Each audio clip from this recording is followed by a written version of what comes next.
Greetings, everyone. This is Matt at Unbearable 73, the Crown Prince of Fandemonium, coming after you with a little Friday afternoon drive time fandom talk. You know, um, so audio is good. We have the chat on, so okay. So, usual format. I do have one little unboxing from comics we'll go over. I have a couple articles, and then I have one highlight of fan films we're going to go over. I will. I might talk a little tech in this too, just some interesting stuff. But we'll see how it goes. Uh, I'm not planning on running too long today. I do have a weird little headache going on. I think I slept funny. I'll get these maybe a crick in your neck or whatever. So if my voice, voice gets a little hoarse, let me know. Other than that, let's see. It is 3 o'clock, so I will do the traditional anti-doxing technology to prevent myself from self-doxing. How's everyone doing today? I know there's one other person out there watching. Greetings, and I hope you're having a good drive or whatever you're doing. Ah, man. You believe it's already almost spring of 2024, people? Like, it's like these years pass so fast. And when you're a little kid, you're like, a year takes forever. And then when you get to be an adult, you're just counting down the inevitable. Which is true. I mean, not that anyone wants to die, but who wants to live forever? Oh, great Queen song. 301.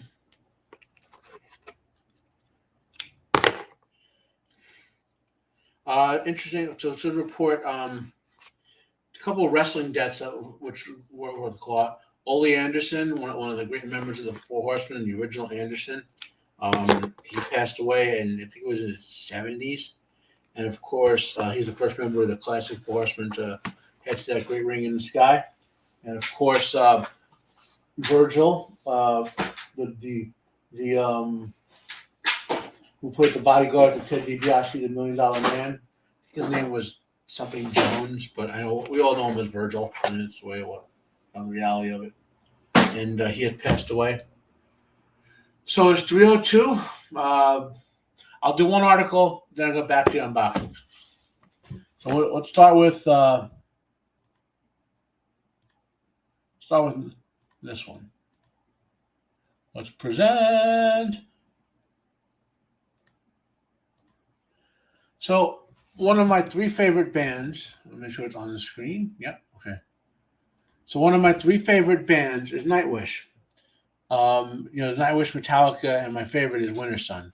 And when NIGHTWISH has evolved over the years, you see the current lineup. There's no more Marco Hitala in there, which is a big change. The vocals, that's a big vocal change. But they're about to release their another new album. They won't be touring directly for it. It'll be a couple. I think they're all going to do side project tours for a couple of years.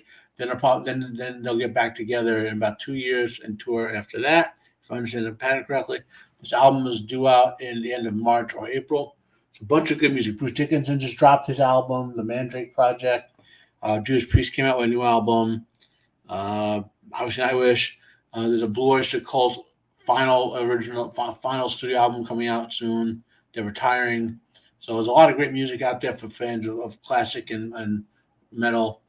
And there's some new stuff out there too. I gotta admit, I haven't heard too much new stuff in the last couple of years, but I really want to get back to it. Okay, so that's my one article to start with. So 304. So let's get with the unboxings. The trusty Decepticon knife. This is from Things from Another World Comics. This is my regular pre-order shipment.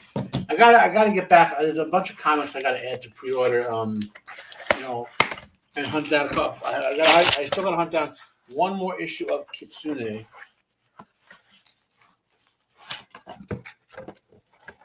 So I can read that series.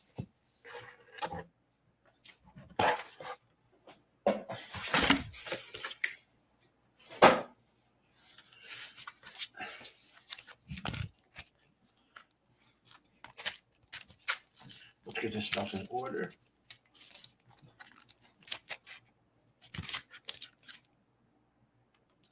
What is this? Did they put this in upside down?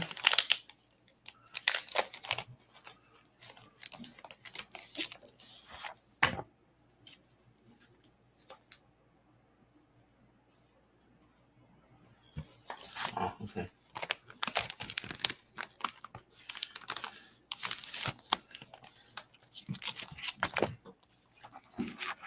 Okay.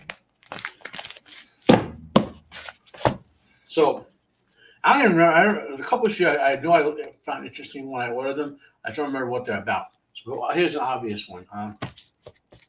This is Exo Man of War number 6. Exo Man of War Unconquered number 6, which is the Valiant revival of Exo Man of War.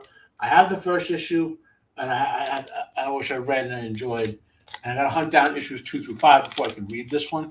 But let's take a little look inside and check some art out. I've been impressed with the Valiant. This is an excellently constructed book for a $5 book, $4.99. The spine doesn't deflect at all. The paper is crisp quality. Let's take a little look. Who's our team? Our team is Becky Cloonan and Michael Conrad on the script, Liam Sharp on the art and cover A, Troy Pateri did the letters, Bart Shears did cover B. This is cover B, I believe. And Lisa Hawkins is the editor.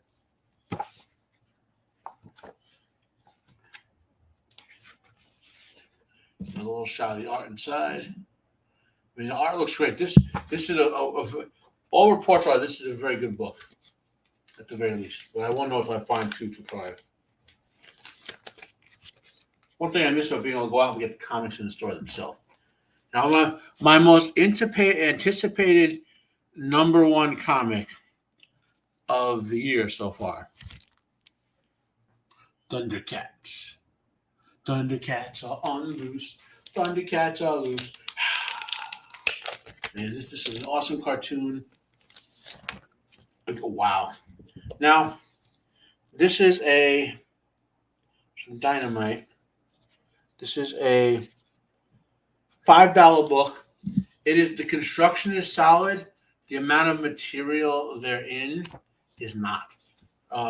So I almost feel a little ripped off that this book is a little light on contents.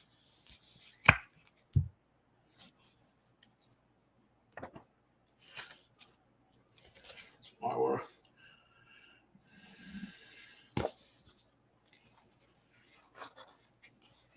It's basically a new origin story for the Thundercats.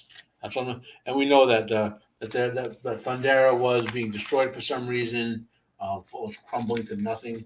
So the Thundercats led the Thunderians on a long exodus. The Thunderians, some were killed by the mutants, and others were driven away. They disappeared in the universe. The Thundercats themselves crashed on the Earth, called Third Earth. It's an era long past human civilization. So that's that. Now this is called Moon Man.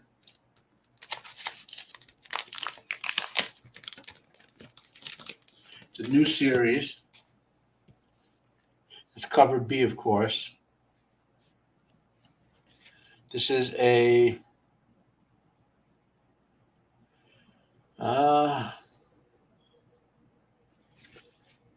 think this is a $5 book. Now the construction is not quite as good as those, but there's a lot of content here.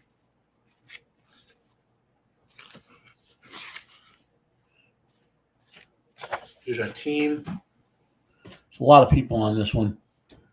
Scott Magusi and Kyle Higgins are the script. Art is Marco Locati. I've seen stuff from him before I liked. Colors Igor Montaya. Letters Hassan Atsame Elahu.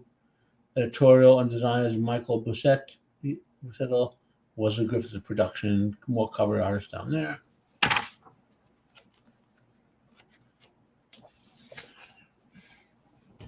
I like this style of art. A little closer so you could focus. Bueller, focus. There we go. This reminds me of John Byrne's art, by the way.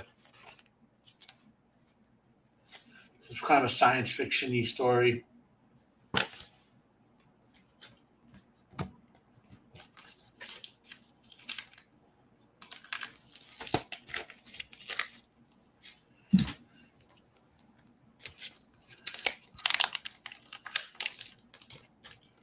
This is called Crashdown. It's another first issue from Massive Comics, who I believe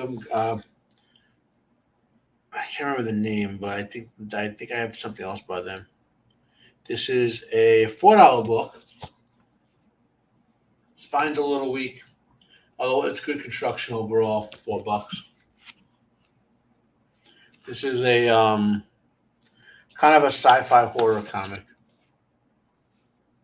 Art's a little on the abstract side. Let's get something that's you know. I like the art, but it's a little on the abstract side.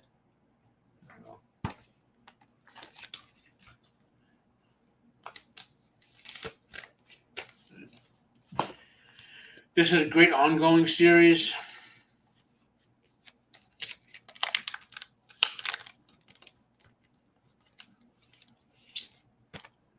There's issue 4, The Devil That Wears My Face from Mad Cave.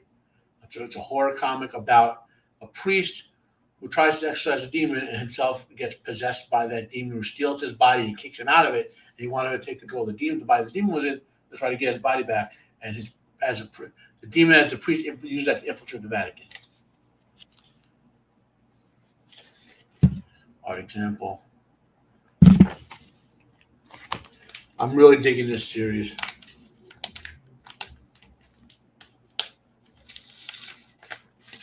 Okay. And last up is called Masterpiece. I know I have issue 1. This is about the child of master criminals who gets called to task by one of their old enemies. Okay, it's by Bendis. It's indie, so it's not bound up by all the sort of crappiest that you'd have to deal with like certain directions, certain mainstream comic companies. From Dark Horse. I know I ordered number 2. I have to see. Maybe they just didn't have it. They do all my pre-orders, so I gotta find number 2 basically.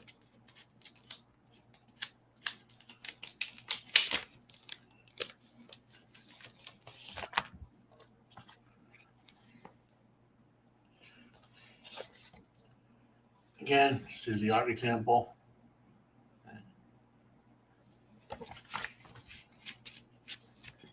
The artist is Bendis and Alex Malley. Alex is the artist. That's my unboxing for the week.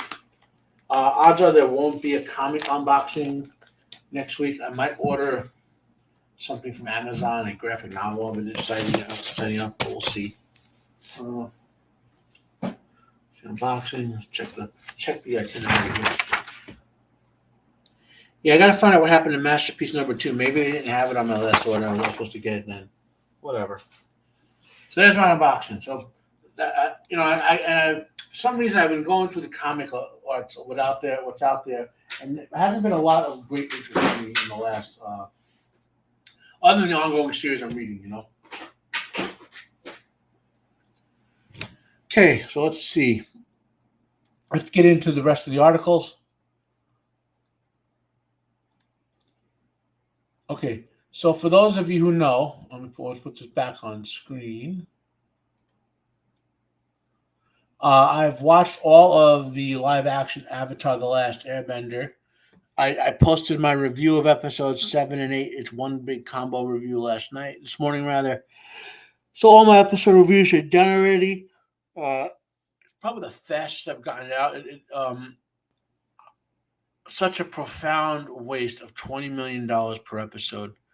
They had costumes done well. The acting for the most part, good or great castings. The music was solid. The bending looked okay. Looked okay to good. There were, all sorts of awesome.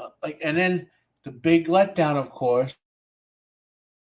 I'll spoil what I revealed in my review of 7 and 8 is I've determined that the showrunners who remain, that they fired the original showrunners, had no respect for the original material, thought it was infantile or something, and basically said, "We're going to take those concepts and write a better story," and that's why it sucked. And this article is just a sign of the times, so to speak. Like explain exactly what this occurred. So Netflix Avatar, the showrunner, defends King Bumi, saying original fun depiction didn't work in live action. Apparently, he is not aware of how well One Piece did. According to the series showrunner Albert Kim, the egregious decision to change King Bumi's personality from slightly kooky to bitter curmudgeon in Netflix live action Avatar The Last Airbender series was made because the production team felt that the Airbender's original fun depiction didn't work in live action.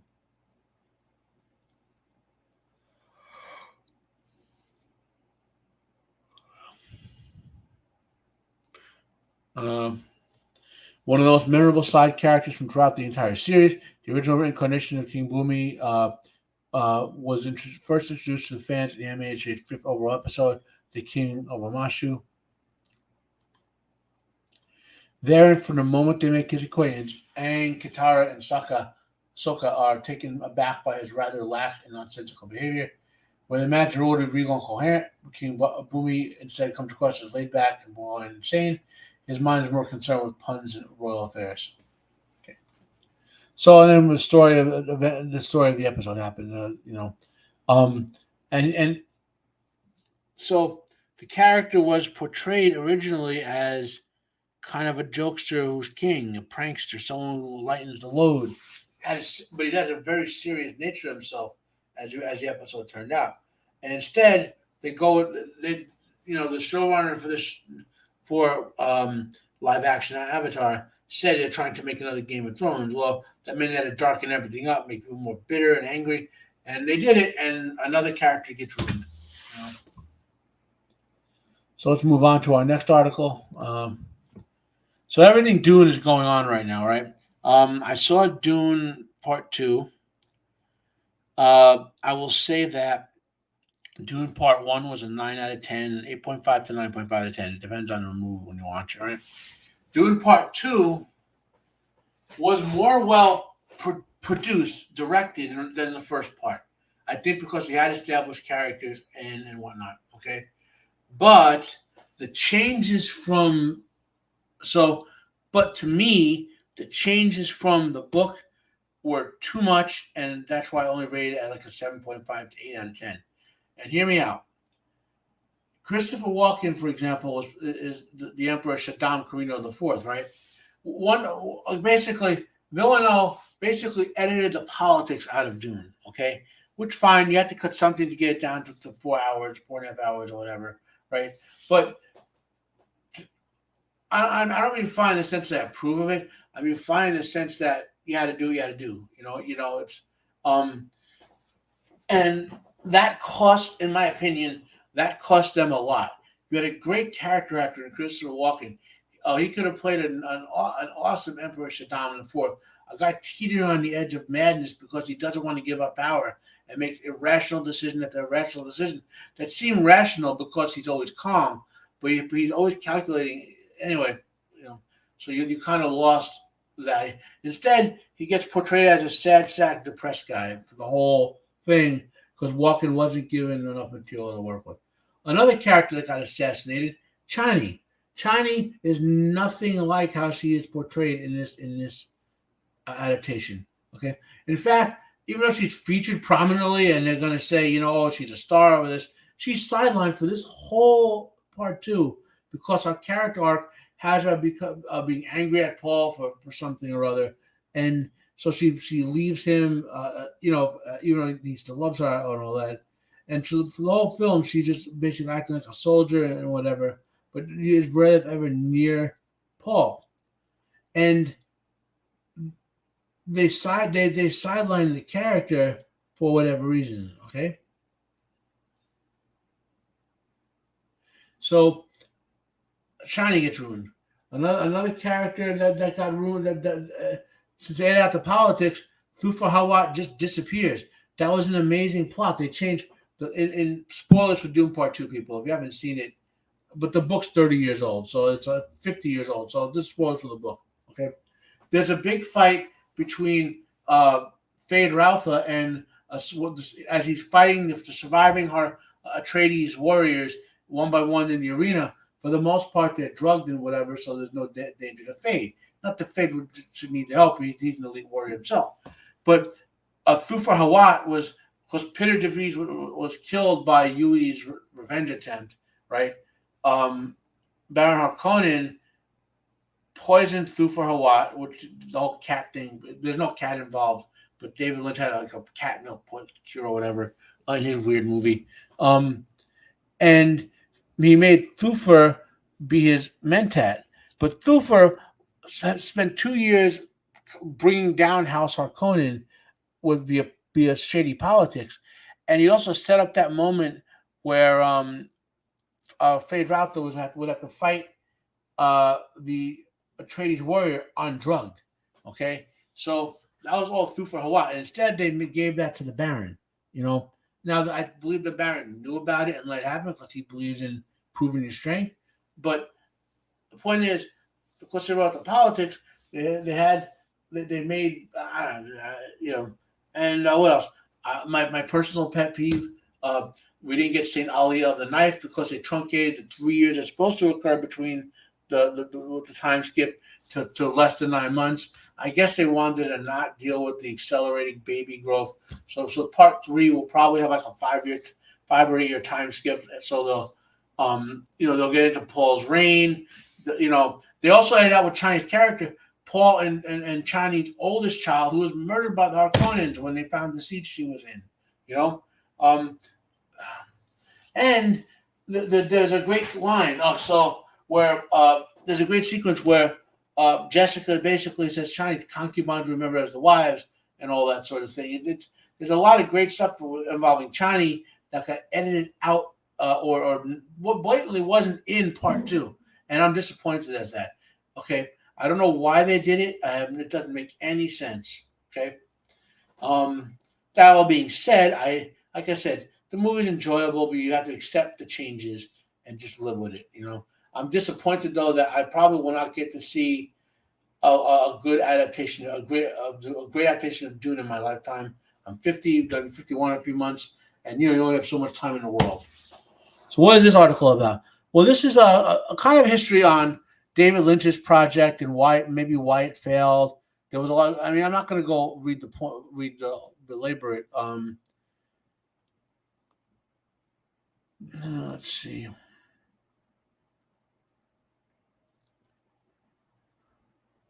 So I'll read one quote. Lynch would later state that he knew when I was signing the contract, I was signing a final cut. And from that moment, I felt like looking back, I started selling out. Okay. So Lynch's version, it's a really entertaining movie. It's a horrible adaptation, and which is the best you could say about it, right? So that's this one. Okay. So how to put it?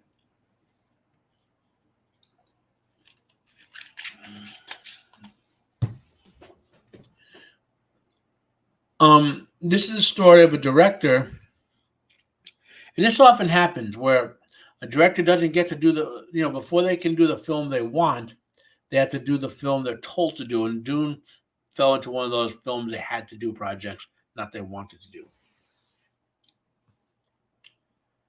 Okay, let's move on to this. So we have the MCU continues. They're going to turn the Sentry's powers into like a mantle or a passable legacy. So rather than attempt to cast a guy who looks like the Sentry, like, I don't know, Alan Ritchson, one of the hottest actors on TV right now. Mind you, I hate the Sentry as a character.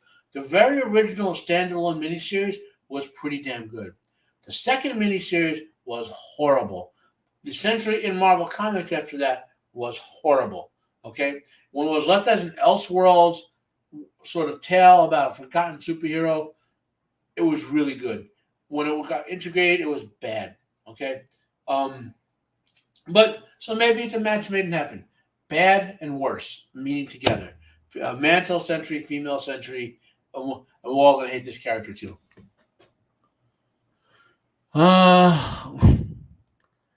in the latest example of get woke, go broke, AI, the Japanese people and other foreign peoples have had it with American and European localizers, basically blatantly changing their storylines to make stuff woke.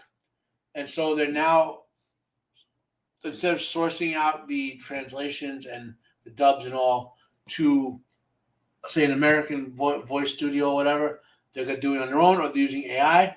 So like Discotek, they dropped the lovely complex localizer after he brags about rewriting the character as transgender. Who actually hated the original source material, and then did their moronic attitude. We made it good. The show sucked. Well, it didn't suck. The fans don't think it's like the fans think your version of it sucked. So and more and more it's happening where anime at this point, if you're watching anime, try to get Japanese editions with English subs done by the Japanese if you want your most faithful reproductions and to get the original story. So let's get on to our only science article here. I think this is going to be a short show, guys, just because I had that little headache going on. I want to lay down for an hour and maybe take a little nap. I think it's a lack of sleep headache. When you wake up a little too early and you just don't feel like you're fully waking up, type of thing. Anyway, so this is a fascinating thing, right?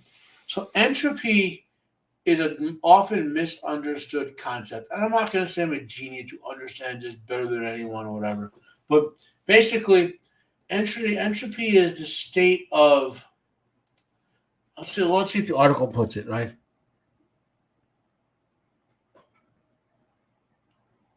So let's here we go. One of the most inviolable laws of the universe is the second law of thermodynamics. It tells us that in any physical system where nothing, i.e., no particles and no energy, is exchanged with the outside environment, entropy always increases. This is true not only of a closed and isolated system within our universe, but the entire universe itself. If you look at the universe and today compared to the universe of any other point in time, you'll find entropy has always risen and will continue to rise no matter throughout no exception throughout the entire cosmic history. So what does that mean? And entropy is a state, basically the state of disorder that arises as molecules and energy interact and vibrate more and more, right? So you can't reverse it, okay? You can't actually reverse it, but you can look back. And this article talks about, what if you go back to the earliest times of all, the very first moments of the Big Bang? What about even or that the epoch of cosmic inflation, which was like a nanosecond long, more to set up the hot Big Bang? Did the entropy at some point, was it zero and increased over time? And that's what this article talks about. Because that point, there's a graph I wish you could find. I wish I could find it. Cosmic arrow. Okay, so like for example, this is an interesting looking graph for it, but there's another one. Cosmic. Yes, cosmic order graph. I really should, like, every time I see this thing once a month. I really should actually save it because it's a fascinating graph.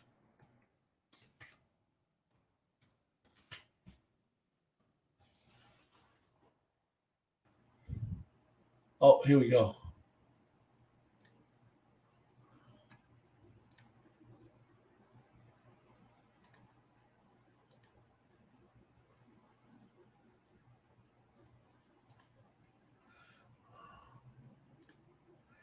Okay, so let's look at this tab. So you see this picture? This is the order of the Big Bang, right? And you notice way back at the beginning, it all comes down like this huge expansion and all that, comes down to a rapid point in quantum fluctuations. Well, in terms of energy state, what's before that? And the only thing that had to exist before that was the laws of reality, meaning none of this could occur without an underlying structure of order, the laws of reality. So Now that's a bigger question, like where those come from, you know. But the point I'm getting at is, um, with entropy is a thing that arose under the laws of order and dictates that the universe was always going to be this increasing state. It's a it's a fascinating concept to explore. Go back and try to figure out what was happening at t equals zero, basically, and how did that arise? Like, what conditions could that have arisen in? That's the gist of the article I'm talking about. You know.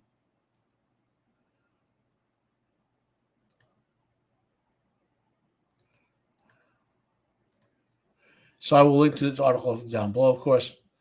Okay, so let's do a couple of rando articles, and then I will talk about some. I'll talk about some. What do you call it? My fan film recommendations for the week. Let's see. Let's check out some science. Space.com. Okay. Oh, interesting here. So Perseverance, the rover, spots Ingenuity's helicopter was snapped off rotor. So now one of our probes knows another example of other work on Mars. So things are beginning to accumulate. That's pretty nifty, right?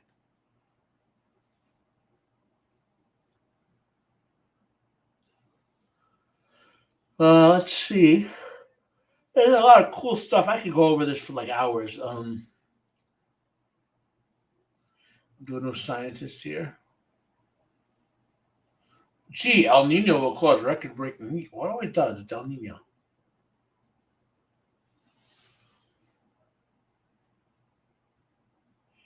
You know, guys, I'm tired, so I'm going to do the fan film recommendations and then check out for the weekend.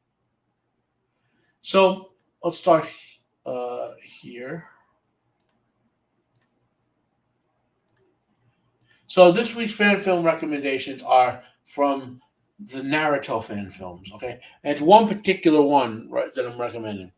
So in Naruto, the episode "Climbing Silver," which is part of Naruto Shippuden, supposed time skip in the manga for you guys, right? And it's the story of spoilers. Okay, the death of Sarutobi Asuma, the son of the third Hokage, and there's a lot of tragedy in there. Naruto is such a deep, deep dive in terms of manga and anime and all that, because the third Hokage died, his older son, who's Konohamaru's dad, died, and now Sarutobi Asuma dies. So Konohamaru is like the.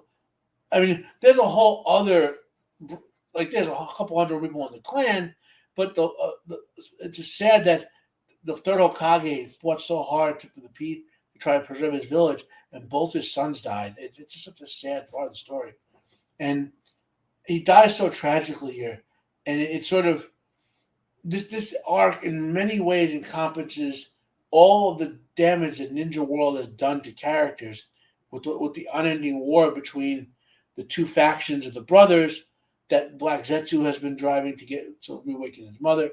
So the arc in question starts with climbing silver, right? And here's the IMDb for the Climbing Silver saga. It was initially released as a series of, I want to say, 10-minute webisodes, something like that. And I have the playlist link below, and I'll play some of it for you. And there's a combined movie for it, so you can watch it all in one sitting if you want, which I also link below. So the only flaw in it to me is that the actors playing the older shinobi, like Asuma and Kakashi, didn't look enough older than the actors playing what are supposed to be 16-year-old shinobi, like Shikamaru, Naruto when he eventually shows up and all that. And Choji are supposed to be teenagers, so they kind of look a little too old. And the actor playing Sarutobi Asuma, who's you're looking at right now, looks a little too young. They should have found an older actor to play him, or possibly found, well, definitely found an older actor to play him, and a lot of the problem goes away. Well, we'll just watch a couple chunks of this. I gotta mute it because it used the actual Naruto music, and they'll ding me for that. It is captioned a little bit.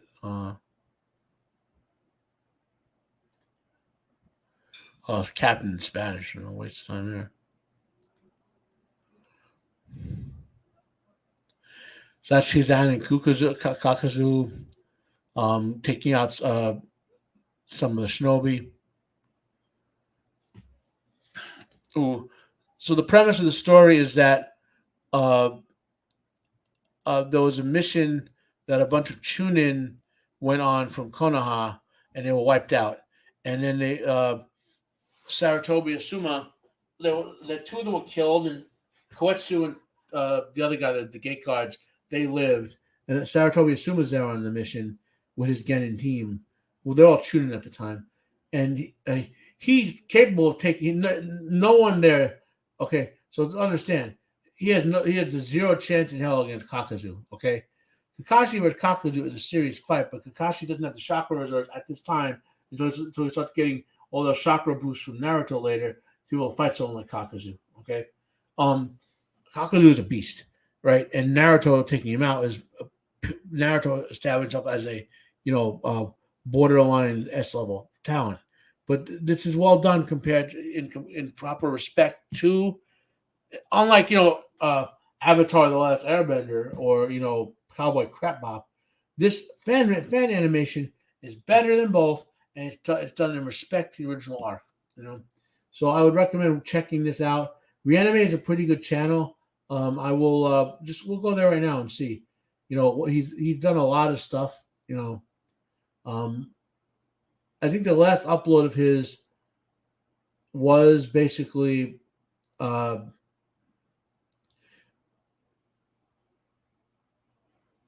he did another one, Madara versus Night Guy, which was really more of a teaser to I think his next project he's working on. So now the reason I believe he's actually gone under contract and it associated someone with the live action Naruto that they're trying to do. So if this guy's involved, it could be respectful. I'll just say that. Check out his work. He's done a lot of good at the live action anime rips, so to speak.